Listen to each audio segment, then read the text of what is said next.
আশা করছি আল্লাহর মতে আপনারা সবাই অনেক ভালো আছেন। গাইস, নতুন আরেকটি ঘটনা নিয়ে হাজির হলাম। আশা করি এই ঘটনাটি আপনাদের সবার অনেক ভালো লাগবে। গাইস, আজকের ঘটনাটি শেষ অবধি পাশে থাকলে অনেক ভয় পাবেন আপনারা, কারণ আজকের গাইস ঘটনাটি একটু অন্যরকম। আশা করি এমন ঘটনা আপনারা কখনো শোনেন নাই হয়তো। তো এই ঘটনাটি পাঠিয়েছে কুমিল্লা থেকে। তো যিনি পাঠিয়েছেন তার নাম হচ্ছে ইমাম ভাই। তো ইমাম ভাইয়ের ঘটনাটি ঘটেছিল তার ভাইয়ের সাথে। তার ভাই তাকে শেয়ার করেছেন এবং ইমাম ভাই আমাদেরকে শেয়ার করতে বলেছেন। তো তাই ইমাম ভাইয়ের ঘটনাটি আজকে আমরা শেয়ার করছি। আশা করি গাইস আপনাদের ঘটনাটি অনেক ভালো লাগবে। তো সম্পূর্ণ ঘটনাটি জোড়া আমি আছি নিরুপসীন আপনাদের সাথে। কুমিল্লার এক পুরনো পাঁচতলা ভবনের ডাক্তার আমজাদ হোসেনের পরিবার বাস করত। তিনি নামকরা চিকিৎসক হলেও কাজের কারণে পরিবারকে সময় দিতে পারতেন না। ঢাকায়, চট্টগ্রামে, কখনো বা কুমিল্লায় তিনি বিভিন্ন হাসপাতাল দায়িত্ব পালন করতেন। তার স্ত্রী 10 বছর বয়সী মেয়ে, 7 বছর বয়সী ছেলে এবং স্ত্রীর গর্ভে 8 মাসের একটি সন্তান নিয়ে পুরনো বাড়িটিয়ে তাদের আশ্রয়স্থল। ভবনের নিচতলায় একটি মাদ্রাসা থাকায় সেখানে নিয়মিত ছাত্রদের আসা যাওয়া থাকত। তবে পুরো ভবনটি নিঃসঙ্গ ও পুরনো। চারপাশের নির্জনতা যেন থমকে আছে। রাতের বেশিরভাগ সময় এ বাড়িটি একদম নিস্তব্ধ। সেই দিনও এমনই এক রাত আমজাদের স্ত্রী প্রতিদিনের মতো কাজ শেষ করে ঘুমিয়ে পড়তেন। বাড়ির অন্য সদস্যরাও গভীর ঘুমে। হঠাৎ দরজার কাড়া নাড়ে, শব্দে ঘুম ভেঙে যায়। তার মনে হলো হয়তো আমজাদ ফিরে এসেছেন। আস্তে আস্তে উঠে দরজার কাছে গেলেন, কিন্তু দরজা খুলতেই চারপাশ ফাঁকা, কেউই নেই। অদ্ভুত এক শীতল বাতাস যেন দরজার ফাঁক দিয়ে ঘরের ভিতরে ঢুকে পড়ল। কিছুক্ষণ দাঁড়িয়ে থেকে ফিরে এলেন, আবার শুয়ে পড়লেন। ঠিক তখনই আবার সেই শব্দ। এবার কড়ানোর শব্দ হচ্ছে, শব্দটা যেন কারো গলার নানার মতো করে কে যেন নাম ধরে ডাকছে। ভয় ও বিভ্রান্ত নিয়ে আবার দরজার কাছে গেলেন। দরজাটি খুলে তাকিয়ে দেখলেন অন্ধকার ছাড়া আর কিছুই নেই। পুরো ভবনটি নিস্তব্ধ। এবার তার মনে হলো কিছু একটা অস্বাভাবিক। তবু কোনোভাবে ভয় দূর করার চেষ্টা করে নিজে ঘরে ফিরে এলেন, কিন্তু ভিতরে অদ্ভুত এক অস্বস্তি থেকে গেল। পরের দিন আমজাদ বাড়ি এলে স্ত্রী ঘটনাটি জানালেন। আমজাদ এইসব ব্যাপারে খুব একটা পাত্তা দিতেন না, কিন্তু তার স্ত্রীর জোড়াজুড়িতে স্থানীয় এক মাদ্রাসার হুজুরকে বিষয়টি জানানো হয়। হুজুর শুনে বললেন, আপনার বাড়িতে কিছু অশুভ শক্তি থাকতে পারে। বিশেষ করে গর্ভের শিশুকে সাবধানে রাখতে হবে। কিছুদিন ধরে নজরে রাখুন। এরপর কয়েকদিন স্বাভাবিক কাটলো, কিন্তু একদিন সন্ধ্যায় কাপড় শুকানোর জন্য আমজাদের স্ত্রী ব্যালকনিতে দাঁড়িয়েছিলেন। আচমকা তার চোখে পড়ল দূরের কবরস্থানের দিকে। সেখানে যা দেখলো তা একদমই স্বাভাবিক নয়। পুরনো কবরস্থানগুলোর উপরে যেন আগুনের গোলা নাপছে। শিখাগুলো কবর থেকে উঠে আকাশে মিলে যাচ্ছে। তিনি ভয়ে রুমে ফিরে এলেন। সন্তানদের বললেও তারা জানায় বাইরে কোনো অস্বাভাবিক কিছু নেই। রাত গভীর হতে থাকলো। মাঝে মধ্যেই তার স্বপ্নে একটি শিশু ভেসে উঠতে লাগলো। শিশুটি কেঁদে ডাকছে, মা, ও মা। প্রতিবার ঘুম ভেঙে তিনি আতঙ্কিত হয়ে ওঠেন। এরপর থেকে রাতে অদ্ভুত সব ঘটনা ঘটতে থাকে। জানলার পর্দা হঠাৎ বাতাসে উঠতে শুরু করে। রান্নাঘর থেকে বাসনপত্র পড়ার শব্দ।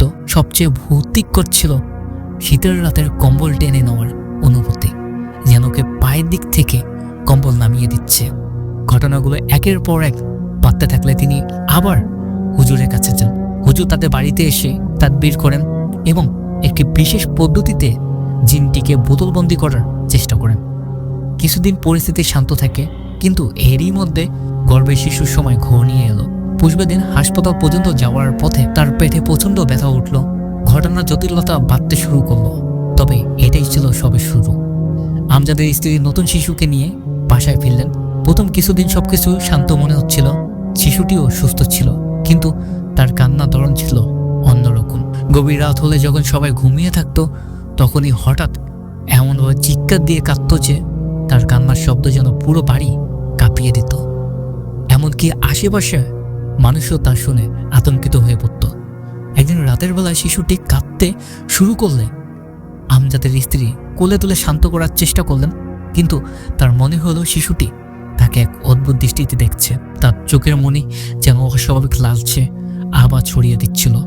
এ ঘটনা শুরু হওয়ার পর থেকে বাড়ির পরিবেশ আরো ভারী হয়ে উঠল।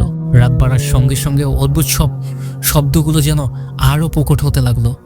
রান্নাঘর থেকে বাসনপত্রের পড়ার শব্দ, শোবার ঘরের জানলা টোকা দেওয়ার আওয়াজ, এমনকি কখনো কখনো শোবার ঘরে আলনায় ঝুলানো কাপড় নিজের থেকে নাড়া দিতে শুরু করত। কিন্তু সবচেয়ে ভৌতিকর ছিল মাঝরাতে দরজার সামনে কারো হাঁটার শব্দ, কখনো ভারী কখনো হালকা। একদিন আমজাদের মেয়ে নিজের ঘরে পড়তে বসেছিল। হঠাৎ সে অনুভব করলো তার ঘরের জানলার বাইরে কেউ দাঁড়িয়ে তাকিয়ে আছে। ভয়ে থরথর থরথর করে কাঁপতে কাঁপতে জানলার দিকে তাকাতেই দেখলো একটি কালো ছায়া যেন জানলার কাছে আটকে আছে। ছায়াটি তার দিকে তাকিয়েছিল, কিন্তু কোনো চোখ মুখের গঠন দেখা যাচ্ছিল না। মেয়েটি চিৎকার দিয়ে ঘর থেকে ছুটে বেরিয়ে আসে। সবাইকে ঘটনাটি বললে আমজাদ নিজে মেয়ের ঘরে যান, কিন্তু জানলার বাইরে কিছুই দেখতে পাননি। বাড়ির এসব অস্বাভাবিক ঘটনা নিয়ে আমজাদের স্ত্রী এবার হুজুরকে ডাকেন। হুজুর বাসায় এসে বললেন, আপনার বাসাটি অপবিত্র কিছুতে পূর্ণ।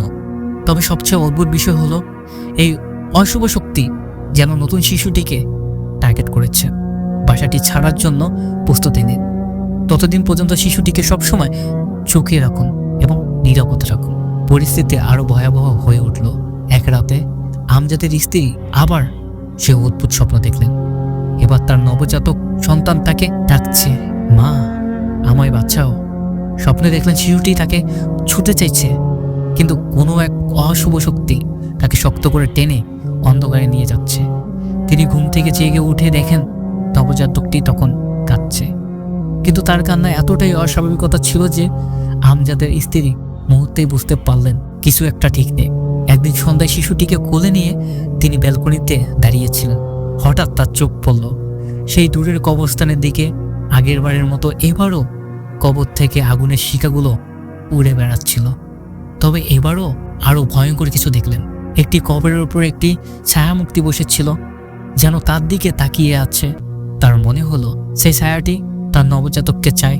ভয় ও আতঙ্কে তিনি দ্রুত ঘরে ফিরে এলেন। এই ঘটনার পর থেকে আমজাদ নিজেও বাড়িতে অদ্ভুত কিছু বিষয় লক্ষ্য করতে শুরু করলেন। এক রাতে তিনি কাজ শেষ করে বাড়ি ফিরে ঘরে ঢুকার সময় দেখতে পেলেন সিঁড়ির নিচে একটি কালো ছায়া দ্রুত সরে গেল। তিনি ভেবেছিলেন হয়তো চোখের ভুল, কিন্তু পায়ের কাছে হঠাৎ ঠান্ডা বাতাসের ঝাপটা লাগলো, যেন কেউ তার পা স্পর্শ করে চলে গেল। অবস্থা এতটাই ভয়াবহ হয়ে উঠল যে আমজাদ ও তার স্ত্রী সিদ্ধান্ত নিলেন বাসা বদল করবেন। তবে দুর্ভাগ্য, তারা জানতো না এই সিদ্ধান্ত নেওয়ার আগেই তাদের জীবনে আরও এক বড় বিপদ অপেক্ষা করছে। বাসা বদলার সিদ্ধান্ত নেওয়ার পরও আমজাদ এবং তার পরিবার অদ্ভুত সব ঘটনার মুখোমুখি হতে থাকলো। শিশুটি কান্না প্রতিদিনই বাজছিল। রাতের বেলা তার চিৎকার এত জোরালো এবং অস্বাভাবিক হয়ে উঠছিল যেন আমজাদের স্ত্রী একসময় ভয়ে আর শিশুটির দিকে তাকাতে পারছিলেন না। তার মনে হচ্ছিল কান্নার সঙ্গে কোনো এক ভয়ঙ্কর সত্তার উপস্থিতি মিশে আছে। এক রাতে আমজাদ দেরি করে বাড়ি ফিরছিলেন। গাড়ি থেকে নামার পর দেখলেন তাদের 5তলা ভবনের দোতলার বারান্দায় কেউ যেন দাঁড়িয়ে আছে। প্রথমে ভেবেছিলেন হয়তো তার স্ত্রী বা মেয়ে দাঁড়িয়ে আছে, কিন্তু ভালো করে দেখার চেষ্টা করতে সেই ছায়ামূর্তি হঠাৎ অন্ধকারে মিশে গেল। আমজাদ ভিতরে গিয়ে স্ত্রীর কাছে বিষয়টি জানতে চাইলে তিনি অবাক হয়ে বললেন, আমরা তো সবাই ঘরেই ছিলাম, বারান্দায় তো কেউ যায়নি। পরিবারের সদস্যরা এইদিকে আরো অসুস্থ বোধ করতে লাগলো। আমজাদের স্ত্রী প্রায় তীব্র মাথা ব্যথা আর শরীরের অদ্ভুত জ্বালাপোড়া অনুভব করছিলেন। শিশুটির কান্নার সময় তার মেয়েও হঠাৎ শরীর কাঁপতে শুরু করতে থাকে। মাদ্রাসা হুজুর আবার তাদের বাড়িতে এসে বললেন, এই জায়গাটি অন্তত নাপাক হয়ে উঠেছে, এখানে থাকা আর নিরাপদ নয়। শয়তানি শক্তি বাড়ির প্রতিটি কোণায় ছড়িয়ে পড়েছে। এক রাতে ভয়াবহ একটি ঘটনা ঘটে। আমজাদের মেয়ে এবং ছেলে নিজেদের ঘরে ঘুমাচ্ছিল। রাত গভীর হলে মেয়ে চিৎকার করে ঘুম থেকে উঠে সবাইকে ডাকতে শুরু করে। আমজাদ দৌড়ে ঘরে গিয়ে দেখে মেয়ে বিছানার এক কোণে ছিটিয়ে আছে আর তার ভাই নিচে পড়ে কাঁদছে। মেয়ে ভয়ে বলল, কেউ ওকে বিছানা থেকে ফেলে দিয়েছে। আমি দেখেছি একটি কালো হাত ওকে ধরে টানছিল। ছেলেটিও কাঁদতে কাঁদতে বলতে লাগলো, আমাকে কিছু একটা চেপে ধরেছিল। পরিবারটি এখন পুরোপুরি আতঙ্কের দিন কাটাচ্ছিল। আমজাদ হুজুরের নির্দেশে বাড়ির প্রতিটি ঘরে দোয়া পড়ে গুছিয়ে রাখলেন। কিছুক্ষণ পরিস্থিতি শান্ত থাকলো, কিন্তু একই রাতে আবার একটি অদ্ভুত ঘটনা ঘটে। রাত প্রায় তখন 3টা, পুরো বাড়ি একদম নিস্তব্ধ। হঠাৎ রান্নাঘর থেকে থালা বাসনের বিশৃঙ্খল শব্দ শোনা গেল। আমজাদের স্ত্রী প্রথমে ভয় পেয়ে চুপ করে রইলেন, কিন্তু শব্দ থামার বদলে আরো বাড়তে থাকলো। মনে হচ্ছিল কেউ পুরো রান্নাঘর উল্টে পাল্টে ফেলছে। সাহস করে আমজাদ ঘরে গিয়ে দেখলেন সবকিছু ঠিকঠাক আছে, কিন্তু ঠিক তখনই তার পায়ের কাছে বাড়িতে ভারী কিছু পড়ার আওয়াজ হয়। ঘুরে তাকাতেই দেখেন একটি পুরনো থালা তার পায়ের সামনে পড়ে আছে। পরের দিন সকালে আমজাদ হুজুরকে ডেকে বাসাটি ছাড়ার তারিখ চূড়ান্ত করতে চাইলেন। হুজুর তখন তাদের সাবধান করে বললেন, এখনকার সবচেয়ে বিপজ্জনক বিষয়টি হলো এই অশুভ শক্তি শিশুটি প্রতিক্ষেপ্ত হয়ে উঠেছে, যত তাড়াতাড়ি সম্ভব চলে যান। কিন্তু তখনই ঘটে যায় সেই ঘটনা যা তাদের জীবনে গভীর এক কালো অধ্যায় সূচনা করে। এক রাতে শিশুটি এত জোরে কান্না শুরু করলো যে আমজাদের স্ত্রী দৌড়ে গিয়ে তাকে কোলে তুলে নেন। কিন্তু তিনি হঠাৎ দেখেন শিশুটির মুখ অস্বাভাবিক হয়ে গেছে, তার চেহারা ভয়ঙ্কর একটা ছায়া ফুটে উঠেছিল। শিশুটিকে কোলে নিয়ে সান্ত্বনা দেওয়ার চেষ্টা করছিলেন, তখনই ঘরের সব বাতি একসঙ্গে বন্ধ হয়ে যায়। পুরো ঘর ঘন অন্ধকারে ঢেকে যায়। হঠাৎ অনুভব করলেন ঘরের ভিতরে এক অদ্ভুত শীতলতা ছড়িয়ে পড়েছে। এরই মধ্যে কান্না থেমে গেল, কিন্তু শিশুটি একেবারে স্থির হয়ে গিয়েছিল। পরের দিন সকালে তারা বুঝতে পারলেন পরিস্থিতি আর নিয়ন্ত্রণে নেই, কিন্তু তৎক্ষণিক ভয়ঙ্কর ঘটনাটি ঘটে গেছে। পরের দিন সকালটি যেন ঘরের প্রতিটি কোণে সুখের ছায়া নিয়ে এলো। শিশুটিকে তার শয্যানিথর অবস্থায় পাওয়া গেল, তার গায়ের রং ফ্যাকাশে, ঠোঁট নীলছে। আমজাদের স্ত্রী এক মুহূর্তে চিৎকার করে ওঠেন। আমজাদও ছুটে আছেন, কিন্তু শিশুটিকে কোনোভাবে জাগানো সম্ভব হলো না। তারা বুঝতে পারলেন তাদের নবজাতক আর নেই। তাদের চারপাশ পরিবেশ যেন মৃত্যুর এই সুখকে আরো গভীর করে তুলেছিল। শিশুটির দেহে কোনো আঘাতের চিহ্ন ছিল না, তবুও তার মুখের একটি অংশ ছাপ ফুটে উঠেছিল। তার মা বারবার বলতে লাগলো, ওর মুখটা এমন কেন, ও তো এমন ছিল না। এই ঘটনার পর আমজাদ সম্পূর্ণ ভেঙে পড়েন। তিনি বুঝতে পেরেছিলেন এই মৃত্যুর কোনো স্বাভাবিক কারণে হয়নি, এটি কোনো অশুভ শক্তির কাজ। তিনি আবার হুজুরকে ডেকে আনেন। হুজুর এসে বাড়িটি পর্যবেক্ষণ করার পর চুপ হয়ে যান। কিছুক্ষণ চুপ থেকে তিনি বললেন, আপনাদের বাসা ছাড়তে এত দেরি করা উচিত হয়নি। এই শিশুটিকে শয়তানি শক্তি টার্গেট করেছিল, আর এখন সেই শক্তি যা চেয়েছিল তা নিয়ে গেছে। শিশুটিকে দাফনের পর আমজাদের পরিবার দ্রুত বাসা ছাড়ার প্রস্তুতি নেয়, কিন্তু এই ঘটনার পর তাদের জীবনের আতঙ্ক যেন আরও বেশি প্রভাব ফেলতে শুরু করে। বাসা ছাড়ার আগের রাতে একটি ঘটনায় যা ঘটে তাদের পুরো পরিবারের রক্ত হিম করে দেয়। আমজাদের স্ত্রী গভীর রাতে স্বপ্নে দেখেন তার শিশুটি তাকে ডাকছে। সে একটি অন্ধকার জায়গায় দাঁড়িয়ে আছে, চারপাশে কোনো আলো নেই, শুধু তার মুখ থেকে শব্দ আসছে, মা, আমাকে এখানে ফেলে চলে যাচ্ছ কেন, আমাকে বাঁচাও। স্বপ্ন থেকে জেগে উঠে তিনি চিৎকার করতে থাকেন। আমজাদ তাকে শান্ত করার চেষ্টা করেন, কিন্তু তার মুখে একটাই কথা, আমার সন্তানকে ওরা নিয়ে গেছে, ওরা ওকে ছাড়বে না। পরের দিন ভোরে তারা বাসা ছাড়ার জন্য ব্যাগ গুছিয়ে নেয়, কিন্তু এক ভয়ঙ্কর ঘটনা তাদের পিছন থেকে তাড়া করতে থাকে। বাসা ছাড়ার সময় ঠিক আগে হঠাৎ রান্নাঘর থেকে প্রচন্ড শব্দ হলো। আমজাদ ছুটে গিয়ে দেখলো সেখানে রাখা বাসনপাত্র মাটিতে ছড়িয়ে ছিটিয়ে আছে, কিন্তু ঘরের প্রবেশে একটি ভয়ঙ্কর পরিবর্তন ছিল। একটি কালো চেয়ার রান্নাঘরের কোণে দাঁড়িয়েছিল, সেটি স্থিরভাবে তাদের দিকে তাকিয়েছিল। মুহূর্তের মধ্যে সেটি মিলিয়ে যায়। পরিবারটি দ্রুত বাসা ছাড়ে, কিন্তু যাত্রাপথে তাদের গাড়ির ভিতরেও অদ্ভুত ঘটনা ঘটে। গাড়ি চালানোর সময় আমজাদ অনুভব করলেন গাড়ির ব্রেক ঠিকঠাকভাবে কাজ করছে না। কিছুক্ষণ পর হঠাৎ গাড়ির ভিতরে শীতল বাতাসের প্রবাহ শুরু হলো। তারা বুঝতে পারছিলেন শয়তানি শক্তি তাদের পিছন ছাড়েনি। এই ঘটনার পর আমজাদ এবং তার পরিবার একটি নতুন বাসায় ওঠে। হুজুরের পরামর্শে তারা দোয়া পড়ে প্রতিদিন ঘর পবিত্র রাখতে থাকে, কিন্তু তারা জানতো তাদের জীবনে এই অধ্যায় এখানে শেষ হয়নি। সেই অশুভ শক্তি কি সত্যি পিছন হেঁটেছে, নাকি এটি একটি সাময়িক বিরতি?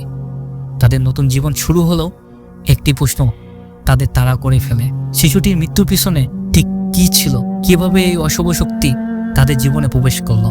গাইস, এপিসোড 2 লাগবে? তাহলে অবশ্যই কমেন্টে জানিও। তো এই ঘটনাটি কেমন লাগলো অবশ্যই কমেন্টে জানাবেন। দেখা হচ্ছে সুন্দর আরেকটি নতুন ঘটনায়। আল্লাহ হাফেজ।